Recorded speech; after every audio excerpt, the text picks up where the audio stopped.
হল প্রশাসন চাইলেও এখন সবাইকে জায়গা দিতে পারবে না। সেক্ষেত্রে আমরা প্রস্তাব রাখছি যে আপাতত একটা সমাধান করার জন্য হলেও আশেপাশে যে কোনো জায়গায় একটা নিরাপদ জায়গায় মেয়েদের জন্য একটা বিল্ডিং ভাড়া করা হোক অথবা কিনে নেওয়া হোক, যাতে হল নির্মাণের আগে অবধি তাদেরকে প্রশাসন জায়গা দিতে পারে। এছাড়া আমরা দেখতে পাই ঢাকা বিশ্ববিদ্যালয়ের আশেপাশে অনেক জায়গা পড়ে আছে যেগুলো আসলে খুব প্রোটেক্টিভ কাজে ব্যবহার করা হচ্ছে না। তো সেই জায়গাগুলো আমরা চাই সেই জায়গাগুলোকে আমাদের মেয়েদের হল বানানোর কাছে ব্যবহার করা হোক।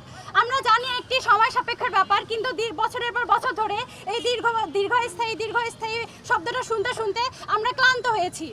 প্রশাসনকে বলতে গেলে প্রশাসন আমাদেরকে শোনায় যে এটা দীর্ঘ সময়ের একটা কাজ, এটা এত সহজে হবে না, আমরা চাইলে করে দিতে পারবো না, কিন্তু কেউ পদক্ষেপ নিচ্ছে না।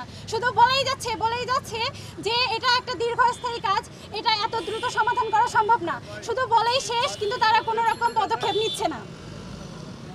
আমরা আজকে 6 দফা দাবি নিয়ে দাঁড়িয়েছি।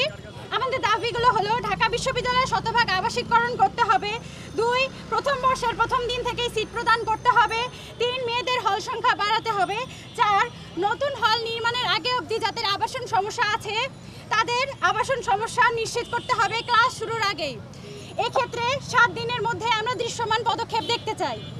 5 হলগুলো সংস্কার করতে হবে, বিল্ডিংগুলো নিরাপদ কিনা তা পরীক্ষা করতে হবে, খাবারের মান, স্বাস্থ্যসেবা, লন্ড্রি সেবা, বিশুদ্ধ পানি, স্যানিটাইজেশন, অবকাঠামোগত সংস্কার প্রশাসন কর্তৃক তদারকি ইত্যাদি করতে হবে। 6 মেয়েদের হলে আশেপাশে নিরাপদ পরিবেশ নিশ্চিত করতে হবে।